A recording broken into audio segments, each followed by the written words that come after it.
Journal entry हम लोग देख लेते हैं।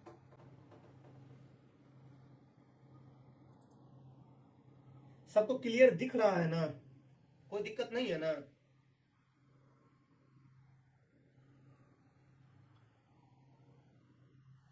अगर क्लियर दिखने में दिक्कत हो तो थोड़ा सा वीडियो की क्वालिटी को बढ़ा लीजिए, एकदम क्लियर आएगा।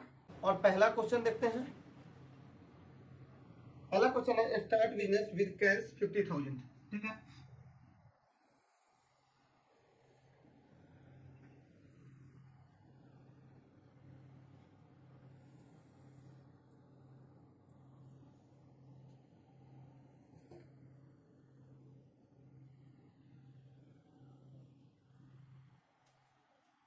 पार्टिकुलर्स है ना, एक तरफ क्रेडिट अमाउंट एक तरफ डेबिट अमाउंट। एक छोटा सा कॉलम हम लोग एलएफ के लिए बना लेंगे, इसमें डीआर अमाउंट और इसमें सीआर अमाउंट। ठीक है, चलिए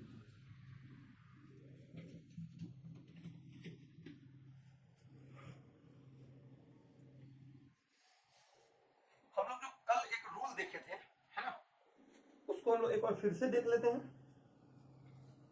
देखिए बेसिकली कॉमर्स में अगर देखा जाए ना, तो टाइप ऑफ अकाउंट अगर हम लोग देखेंगे ना, तो ये बेसिकली 5 प्रकार का ही है।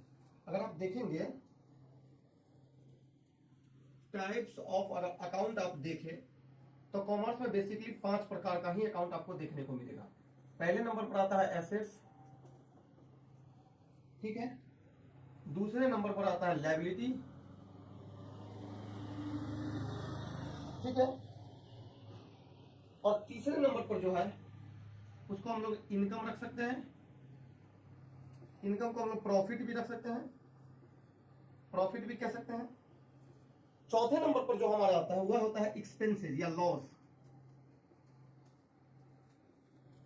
एक्सपेंसेस या इसको हम लोग लॉस भी लिख सकते हैं। और फिर कैपिटल या ड्राइंग, कैपिटल या ड्राइंग हम कह सकते हैं इसको। मेनली जो हमारा यही 5 एसेट्स होता है, मेनली यही 5 अकाउंट्स होता है। लायबिलिटी, इनकम या प्रॉफिट, एक्सपेंस या लॉस, कैपिटल या ड्राइंग, यही 5 होता है। ठीक है, हर तरह का आइटम जो है assets, liability, income, profit, expense, loss या फिर कैपिटल, ड्राइंग, इसी पांचों जगह जितने भी आइटम आपके हैं ना, वह सब इसी पांचों जगह पर कहीं ना कहीं आएगा, है ना। अब इस पांचों जगह में किसको डेबिट करना है किसको क्रेडिट करना है, ये वाला रूल हम एक बार कल भी लिख दिए थे। एक बार फिर से हम यहाँ पर साइड में लिख देते हैं और फिर हम इसका जो है पांचों एंट्री बनाएंगे। ठीक है, तो इसमें क्या होगा, जो एसेट्स और जो एक्सपेंसेस या लॉस वाला है हम लिख देते हैं डेबिट क्रेडिट का रूल। ठीक है, डेबिट क्रेडिट में क्या, डेबिट क्रेडिट क्या होता है,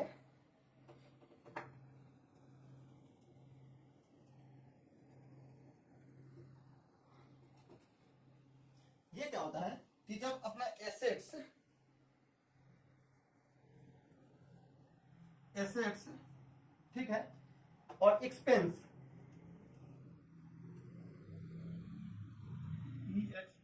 EXPENSES, एक्सपेंसेस या लॉस जिसको बोलते हैं। ठीक है, जब अपना एक्सपेंसेस या लॉस जो है ना, ये अगर बढ़ने लगेगा, ये अगर बढ़ने लगेगा, ठीक है, तो हो जाएगा डेबिट। ठीक है, और जब घटने लगेगा तो हो जाएगा क्रेडिट।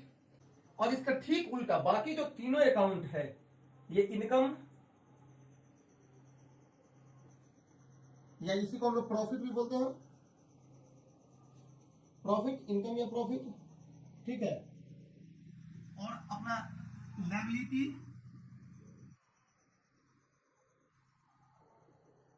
लायबिलिटी और कैपिटल या ड्राइंग, ठीक है,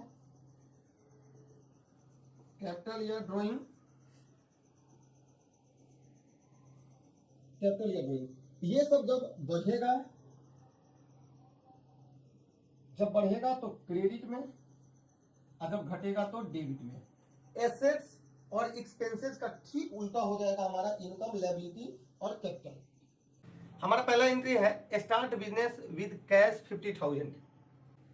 डेट नहीं है तो हम सीरियल नंबर दे देते हैं। एक नंबर में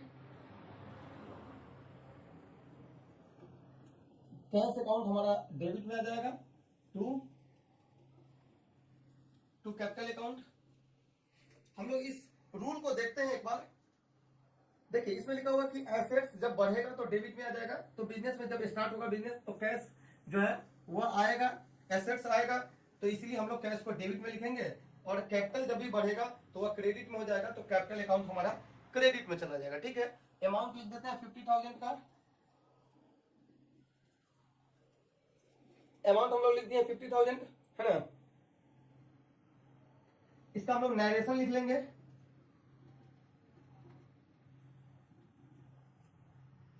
being business started with cash, ठीक है, इसका हम लोग ये नरेशन लिख लेंगे, बिजनेस स्टार्टेड विद कैश। ठीक है, पहला एंट्री हो गया। अब दूसरा एंट्री देख लेते हैं हम लोग।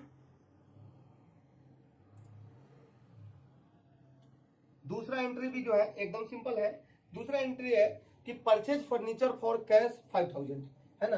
परचेज फर्नीचर फॉर कैश यानी कि फर्नीचर जो है वो बिजनेस में परचेज हो रहा है ना। इस एंट्री को हम लोग कैसे बनाएंगे? बिजनेस में फर्नीचर आ रहा है, परचेज हो रहा है ना। तो यहां पर क्या होता है कि जब एसेट्स बढ़ता है तो डेबिट में होगा, है ना। और आपने गोल्डन रूल भी पढ़ा हुआ है, रियल अकाउंट का डेबिट व्हाट कम्स इन, है ना। जो एसेट्स, जो रियल अकाउंट आएगा बिजनेस में वह डेबिट में जाएगा, और जो बिजनेस से निकलेगा वह क्रेडिट में जाएगा। तो यहां पर जब फर्नीचर परचेज हो रहा है तो फर्नीचर बिजनेस में आएगा, तो फर्नीचर को हम लोग डेबिट में लिखेंगे। फर्नीचर अकाउंट जो है ये हमारा डेबिट में लिखा जाएगा। और टू क्या होगा कि फर्नीचर आएगा और कैश जाएगा, क्योंकि कैश परचेज हो रहा है ना। तो हमारा टू कैश हो जाएगा, क्योंकि इस रूल में हमने देखा है कि एसेट्स जब आएगा तो डेबिट, बढ़ेगा तो डेबिट और घटेगा तो क्रेडिट। तो फर्नीचर अगर परचेज हुआ है तो फर्नीचर तो बढ़ जाएगा, तो ये डेबिट हो जाएगा, और कैश अगर बिजनेस से जाएगा तो कैश क्रेडिट हो जाएगा। ठीक है, तो furniture account to cash account हम लोग अमाउंट लिख देते हैं। ठीक है, 5,000 अमाउंट है, तो 5,000 ऐसा रहेगा, है ना। इसका नरेशन हम लोग लिखेंगे बीइंग फर्नीचर परचेज, है ना।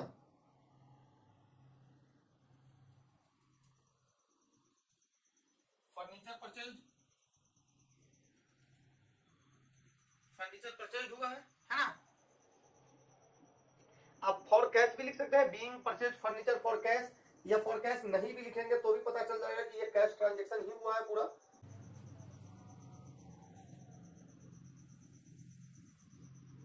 तीसरा एंट्री हम लोग देख लेते हैं। देखिए यहाँ पर डेट नहीं है, इसीलिए हम लोग सीरियल नंबर में 1 2 3 करके लगा दिए हैं। ठीक है, डेट आ जाएगा, हम लोग डेट दे देंगे। ठीक है, तीसरा एंट्री हमारा क्या है भाई? तीसरा एंट्री है bought goods from Ram on credit, यानी राम से उधार माल खरीदा, है ना। क्या है कि bought good from Ram on credit, है ना। क्रेडिट पर माल खरीदा है ना। यहाँ पर कौन सा माल है उसका नाम नहीं है, तो हम लोग जैसे यहाँ पर फर्नीचर खरीदा था तो फर्नीचर लिखा हुआ है फर्नीचर, तो हमने यहाँ पर फर्नीचर लिख दिया। लेकिन यहाँ पर अब राम से कौन सा सामान खरीदा इसका नाम नहीं दिया हुआ है, सिर्फ उधारी दिया हुआ है, तो हम लोग परचेज अकाउंट लिख लेंगे इसके लिए, है ना।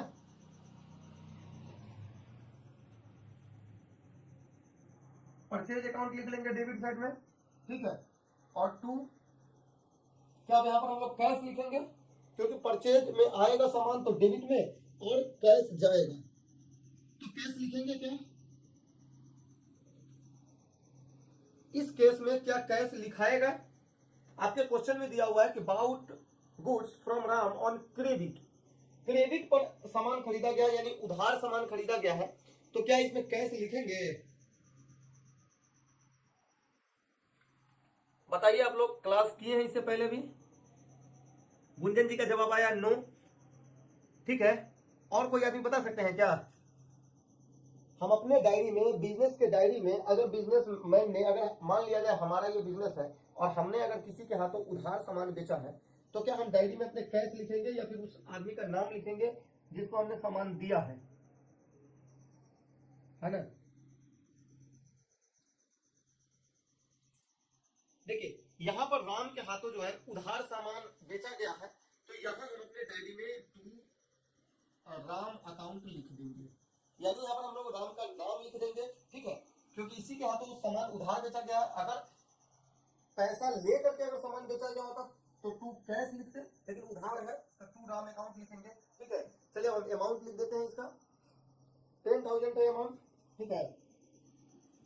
तो 10,000 हम दोनों तरफ लिख देंगे, डेबिट और क्रेडिट दोनों साइड, ठीक है। अब इसका नरेशन क्या लिखाएगा, बीइंग, आप लोग बताइए नरेशन क्या होगा, है पता? देखिए नरेशन में क्या है, वही चीज लिखा जाता है जिससे रिलेटेड आपका ये बना है, पूरा का पूरा एंट्री बना है। तो परचेज हुआ है क्रेडिट पर राम से, तो वही चीज नरेशन में भी लिखना है आपको। बीइंग गुड्स परचेज लिख दीजिए हमारे साथ में, being goods purchase on credit, है ना, देखिएगा ध्यान से, being goods purchase on credit हम लिख देंगे, ठीक है, फ्रॉम राम, ठीक है, फ्रॉम राम। कोई दिक्कत इसमें? हम इसको हटा देते हैं।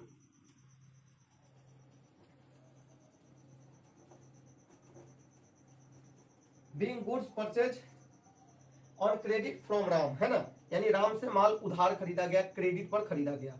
कोई दिक्कत यहां तक में? बहुत बढ़िया, आप लोगों का जवाब आया है,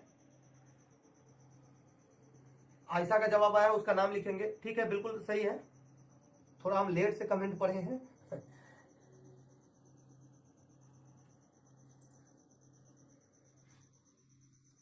चलिए, तो परचेज टू राम अकाउंट लिखा होगा, being goods purchase on credit from Ram, है ना।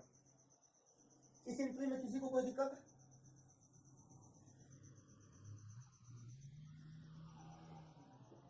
अब हम लोग चौथा एंट्री करने वाले हैं, है ना।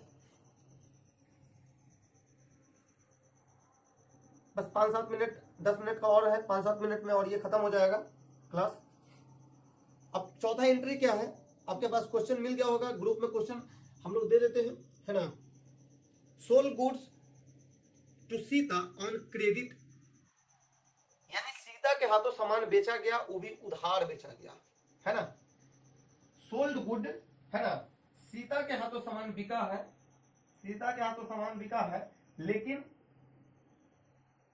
क्रेडिट में बिका है, उधार में बिका है सामान, कितने का? 8,000 का, 8,000 का।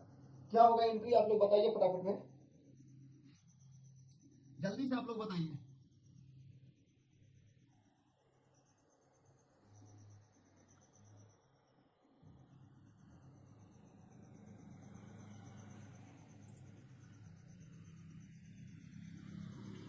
बताइए क्या एंट्री बनेगा।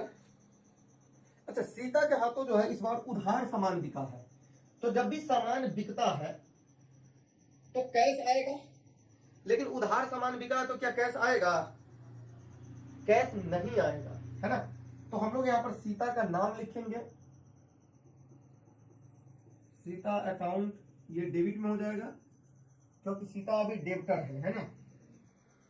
तो सीता अकाउंट डेबिट में हो जाएगा, और टू क्या लिखेंगे, टू सेल्स हुआ है तो सेल्स ही लिखेंगे, है ना, टू सेल्स अकाउंट। अमाउंट 8,000 का लिखेंगे, 8,000 अमाउंट है हमारा, 8,000, ठीक है, इसको हम हटा देते हैं। चलिए,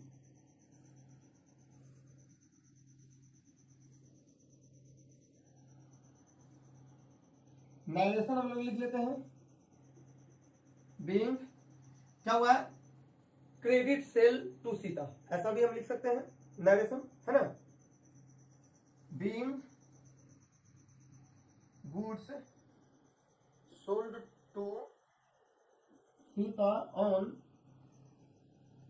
क्रेडिट, ठीक है, इस सबको ध्यान से देखिएगा, goods sold to Sita on credit, ऐसा हम लोग नरेशन में लिख देंगे, क्योंकि सीता के हाथों जो है सामान उधार बिका है ना, क्रेडिट पर बिका है तो हम लोग क्रेडिट लिख देंगे नरेशन में, ठीक है। और अगर आप सीधा लिख दीजिएगा बीइंग गुड्स सोल्ड, फिर भी ये माना जाएगा कि गुड्स जो है उधार ही बिका है, क्योंकि अगर नगद बिकता तो यहाँ पर सीता की जगह पर कैश आता है ना। कोई दिक्कत इसमें? अगर नगद बिका होता तो सीता का नाम नहीं लिखा करके यहाँ पर कैश टू सेल्स लिखा था, क्योंकि आप अगर बिजनेसमैन है तो आप अपने डायरी में सिर्फ उसी का नाम एंट्री करते हैं जिसको आप उधार सामान बेचते हैं। जब नगद सामान बेच दिए तो फिर नाम लिखने का कोई मतलब बनता ही नहीं है। तो सेम यहाँ पर भी यही होता है, नाम नहीं लिखाता है। यहाँ पर भी उधार परचेज हुआ इसलिए नाम लिखा गया है राम। अगर उधार परचेज नहीं होता तो ये जो राम है ये राम की जगह पर जो है कैश लिखा होता। लेकिन उधार यहाँ पर काम हुआ है, क्रेडिट पर काम हुआ, इसलिए यहाँ भी नाम लिखाया है, यहाँ भी नाम लिखाया है।